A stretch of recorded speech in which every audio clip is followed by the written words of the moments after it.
Welcome to the Real Estate Show. From buying to selling and everything in between. Rochester's home for everything real estate. And now, your hosts from the Anthony Butera team of Keller Williams Realty, Greater Rochester. It's Anthony Butera and Jason Mancuso.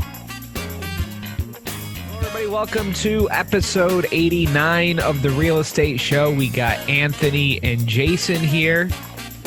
Guys, doing all right? Doing well. Can't complain. Week 8, right? Or what? I lost track. Week 8? What? Week 8?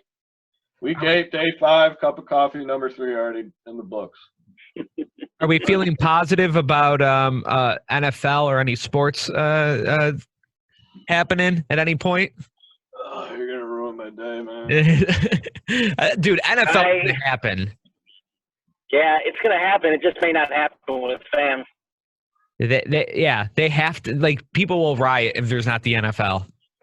Yeah, but I mean, even and think about, Anthony and I had the privilege of going to Alabama for a football game this fall. Those people down there in SEC country and just college football land where it's huge, that is like a religion. Those people will freaking – yeah. That's where the riots are going to happen. Yeah. I don't know. That's what'll break me if September there's not football. I think you'll get it. The Dolphins had a plan. They had a social distancing plan where the stadium would be a third full, and then tickets would be staggered on your entrance. So, this seating section would come in at this time and this time and this time, so people won't touch each other. I don't know. I'm all about touching each other at this point. So what do we want to talk about? We wanted to talk about, just the process of selling a home in this market and what's going on right now. Like, how does it go down differently, and, what's changed, what's the same? Yeah, I mean, I think we're far enough into this, and we can kind of see the writing on the wall as to, what aspects of the future are going to be in play moving forward. So I think it's a good opportunity to kind of just establish, I don't want to say the ground rules, but just establish what the, how things are going to shape up moving, now and moving forward. I mean, so today is actually May 15th and, day 1 of phase 1 opening up, I guess, right? Mm-hmm. The way that everything is laid out in our state is that it's not a guarantee that we just get to phase 1 or phase 2 in a 2-week period. I know that's been thrown around, but that's not guaranteed. We got to meet, all the different metrics that were a part of phase 1 in our region being approved. Mm-hmm. That's got to carry over with, call it growth to where, the same, I guess the virus being sustained, that kind of improvement happens. If it doesn't, then we're screwed and we're going to go backwards. Yeah, it's not even guaranteed that we stay in phase 1, right? If phase 1 starts opening up and when things start slipping. Yeah. So, in our world, real estate wise, we're very much operating in a world of unknowns as to what the future is going to be.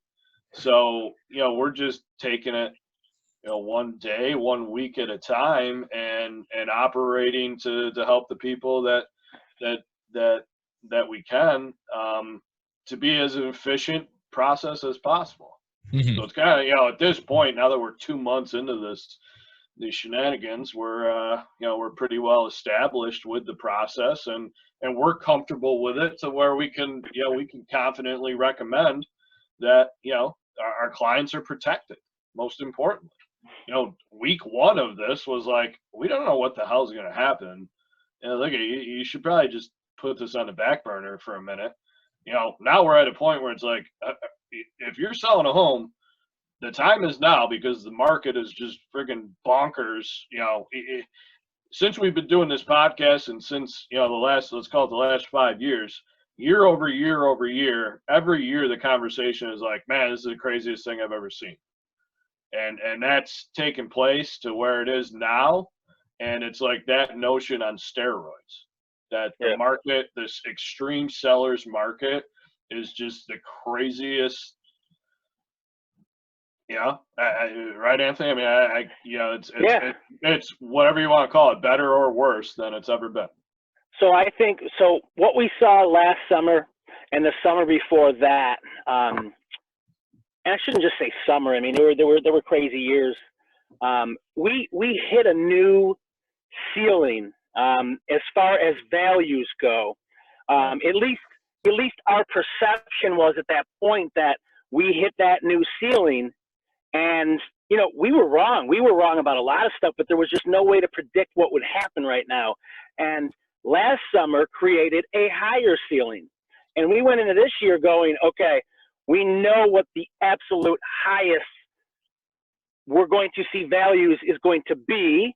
And now, during a pandemic, the price is like, nothing surprises me anymore. It does and it doesn't. It's the numbers are surprising me, but it doesn't surprise me based on the data that we have. Right? I'm sick of trying to guess. Now we're diving more into that data, that tangible proof. So for the first time ever this past week, I saw that and maybe I mentioned it last week on the podcast. For the first time ever, I saw that list price to sold price, right, across our entire real estate board, which encompasses 6 counties, list price to sales price was over 100% on average. Yeah. That number tells you everything you need to know about the market, and then it also plays into, or it's a symptom of, the supply of homes on the market. If you want to try and measure, if you wanted to create a measurable of the current market, you want to look at supplies of how long of a supply of inventory do you have. And we're at a 2-week supply of inventory. And yesterday I pulled a crazy, I was just looking around to see how low is this inventory? What's it really look like? So I used the West Side for this example, and oh no, we lose Anthony? He crashed. Yeah. Any way to restart it, or? I don't know. Well, I mean, what he's getting at is just, it's beating a dead horse at this point, right? With what we've been talking about for years now. And we're just more and more on the extreme end of things. I mean, he mentioned that over 100% list price to sale price ratio, meaning that homes are selling over the list price. I'm going to guess, I don't know this for sure. I'm curious if he does, if he comes back to life here. Yeah.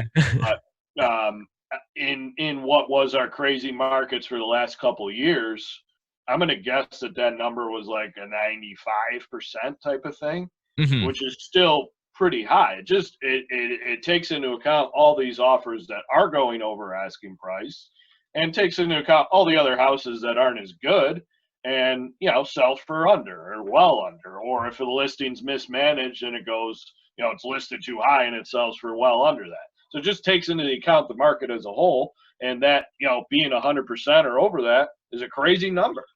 Anthony, you're back. We were worried that you crashed. We were just talking to that 100% plus list to sale price ratio. Do you know what the number was in the last couple of years? Was it in the 90s or is it lower than that? No, it was in the 90s last year. 90s, right? Yeah, it was like 97%. Yeah. So that takes into account the crazy stupid market we've been in. Take the increase from there in this time period. It's bonkers. So yeah. I mean, again, I guess that conversation applied to sellers leaves you feeling really good. The buy side, it's a little tricky.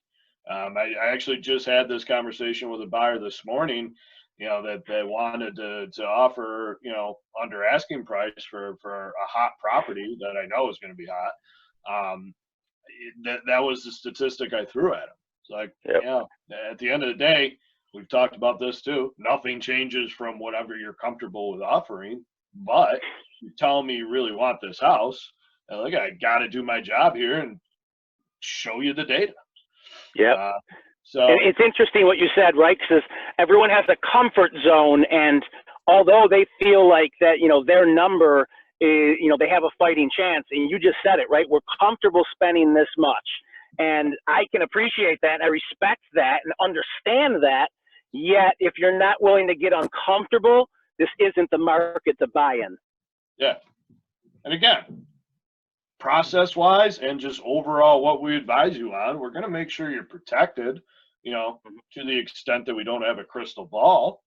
Yep. But, we'll be able to tell you, we think you're buying a hunk of crap and you're overpaying for it and you got to put this much into it. And at that point, you're upside down by $50,000. We're going to let you know that. Yeah. So, and, really yep. the principles of what we do haven't changed at all. Sure. So, yeah. Well, but, process-wise, like, you can almost watch this podcast and get started. But sure. Short of that, step one is the same, consultation type of approach. If we're talking sellers here, I mean, the first step is, now we're strictly on the phone. Probably first step is like a phone call where it's like, okay, tell us a little bit about the situation. Start to establish what your goals are as a seller. What do you want to accomplish? And then we go from there. And, the flow chart, so to speak, can be, numerous different paths here. But if it's something where you're looking to do something as soon as possible, the next step from there would be to get us in the house so that we can start to evaluate it and pin a recommendation on a list price for you, and also start to talk about hey, do you want to do any work to improve the house in order to sell and get that return on investment, or are you strictly just looking to keep this simple, so to speak, on your end and not take on any major projects and just deal with our recommendations on kind of decluttering and sprucing it up and putting the mulch down and stuff like that. What we're doing now, which is a major change from the norm, is look at legally we can't meet you at your house in person. It's not. This isn't what we want to do. This is legally we can't meet you in person. So we do a lot of these types of meetings that we're having here over Zoom or FaceTime, whatever it is. But get us in the house virtually, and we can be pretty effective with us with that method. I mean, be honest with us though. If the house smells like cat piss, please let us know. Yeah, it's going to come up. It's going to come up, like and stay ahead of it. So I think to play into what you're saying, Jason, like the early conversations with sellers and my conversations with agents in the office, it's funny because tomorrow I'm doing a video walkthrough with sellers, and although it's right down the street from me, we're going to do a video walkthrough, and I'll be in my home office, and we'll talk while they're doing it. But it was interesting. I talked with them yesterday, and they said, well, we've been waiting. The house is empty. I go, well, what are you waiting for exactly? For all this to be over? And same conversations with a lot of agents that have taken the position of, we're waiting. The reality is nobody knows what they're waiting for. And I find that kind of ironic. If you're waiting for a date, let's say phase 2 happens June 1st, which I'm skeptical around. Let's just say it does happen June 1st. Do you think something drastically has changed from the day before to June 1st? Nothing's changed. There's still going to be guidelines and protocol that's going to restrict us from doing business the same way we were doing it before.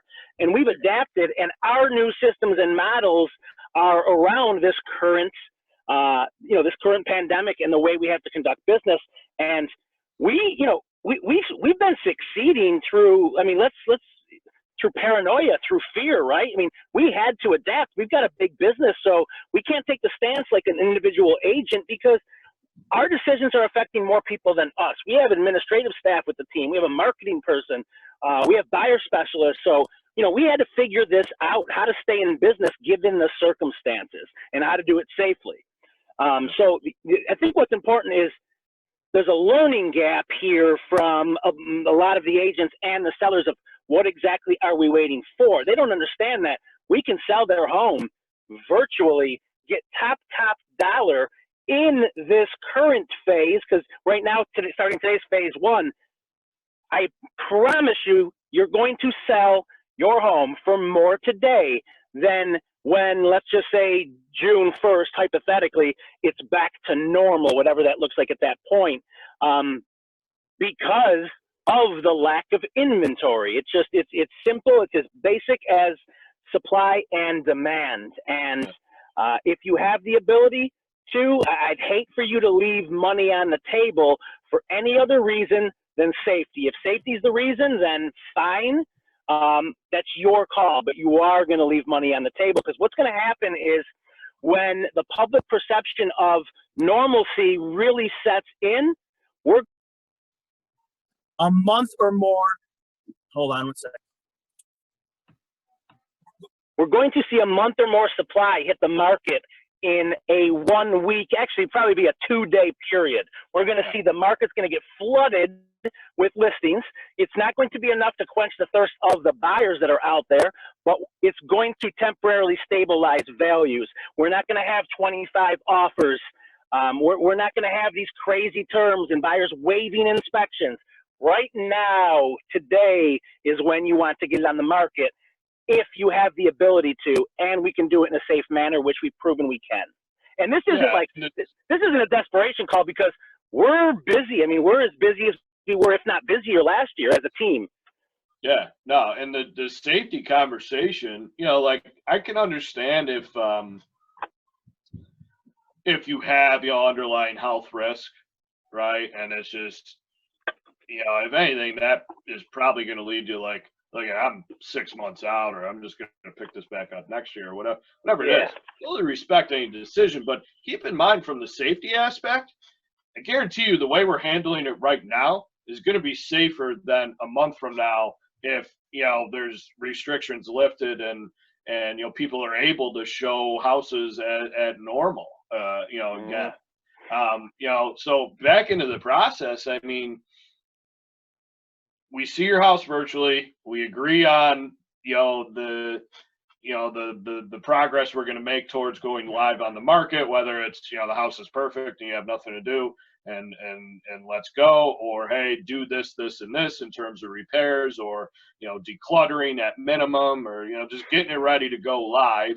We agree on, the listing price, and we're taking into account, the data that's recent to be able to show you, look at, here's the comparable homes. They haven't closed yet. They're pending. We can see they sold in a matter of days, if that. And, we have relationships with agents to where agents, they're not going to, and they shouldn't, and we wouldn't do it either, but we're not going to be able to call an agent and say, hey, what'd this house sell for, when it hasn't closed? We could call them to say, hey, did you have a ton of offers? Was it a pretty competitive situation? That stuff's okay to kind of disclose. So we could generally know that, okay, yeah, they were listed at 150 and they went over asking price. So, we know how to gauge the current market, even though things haven't necessarily closed. They're probably going to start closing from when, COVID started. From there, we've, our photographers typically is a staff member of ours, during the restriction. I mean, this person isn't I'm not going to say licensed photographer, but has a separate business to where, they can get an exemption from the governor to conduct business as essential business. We're technically not essential, but we can hire somebody who is to enter your home, get the photography, get the video, which is now, new and a new standard protocol for any listing of ours, and should be a blanket policy in the marketplace, to where, you have to leave the home so that this person can enter and get everything we need. Then you're welcome to go back, and this person, mask, gloves, whole 9 yards, being safe about it. From there, we're able to get live on the market. Anthony, you want to dive into, like, okay, we're live on the market, and what happens when we're, after we have an accepted offer?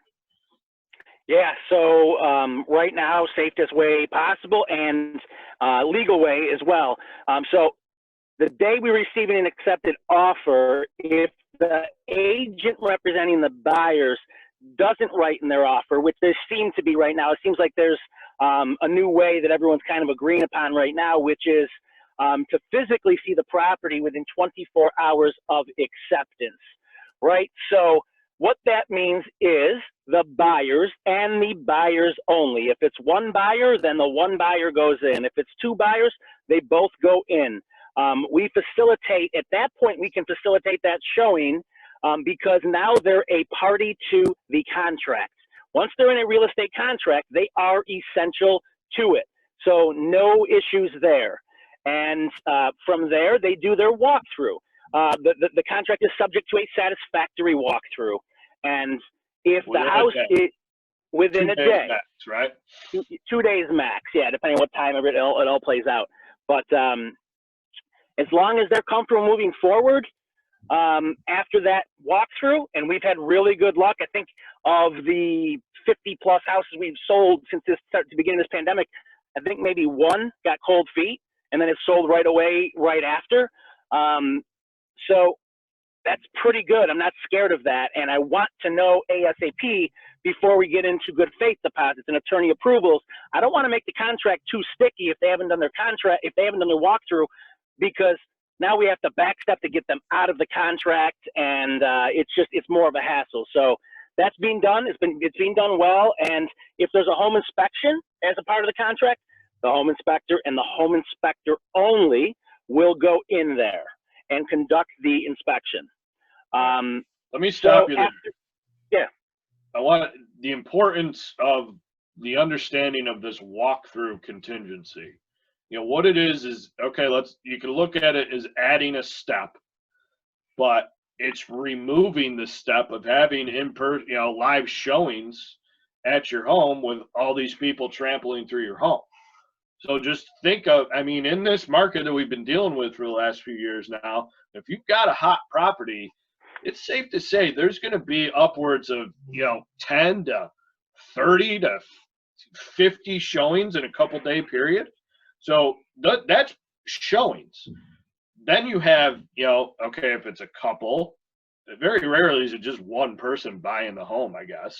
And even with that said, oftentimes they're bringing mom and dad or girlfriend or whatever. So you got couple, you got potentially kids, you've got the realtor, you've got Uncle Billy who wants to check it out. You got, whatever, just take 20 showings times, I would say on average, on the low end, you're 3 to 4 people. There's, what's that meant? 60 to 80 people that have come through your home in a 2-day period. And obviously that's what we need to avoid during this pandemic. So, we're now shaving that down to 1, 2, really commonly 2 people, the buyers coming through the home the day after, everything plays out and you have an accepted offer. Could it backfire? Is there risk to it? Sure. But then, you start the process over. And again, it's a symptom of the market to where you're probably going to be okay because you probably don't even have to go back on the market. There's probably a line of other buyers that would gladly take the home. And then you're off and running from there. And then you go deposit, attorney approval, inspection. Sorry to cut you off. You're getting into that. Yeah.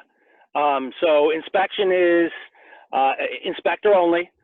They go and conduct the inspection. They send you the report. You make a decision from there what you want to ask for. And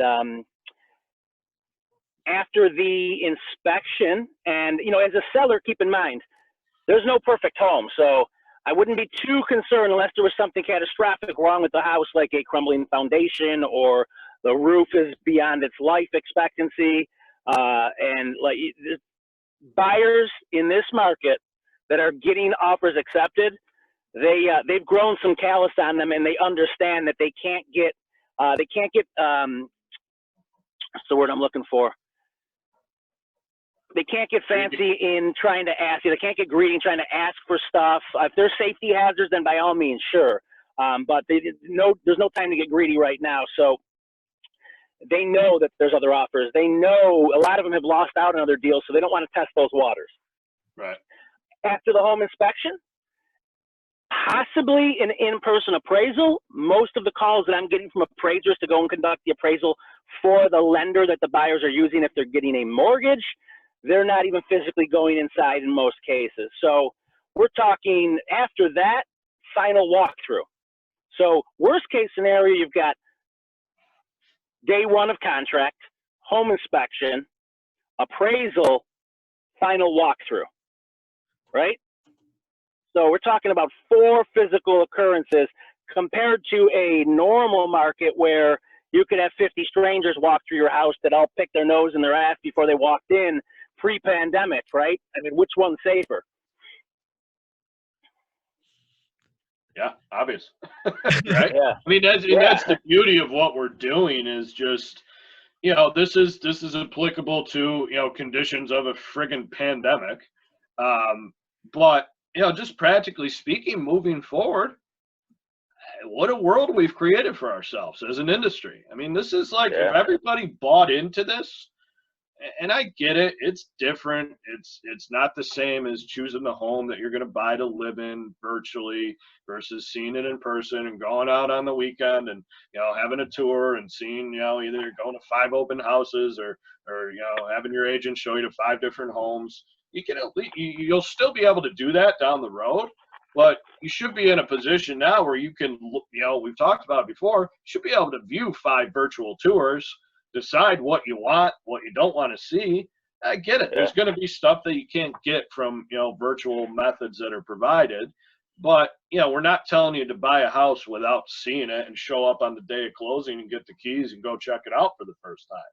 So I think we just all need to be practical about, the times that we're in, and then, practical about the efficiency that we can bring to life here. I'm not saying this for our benefit.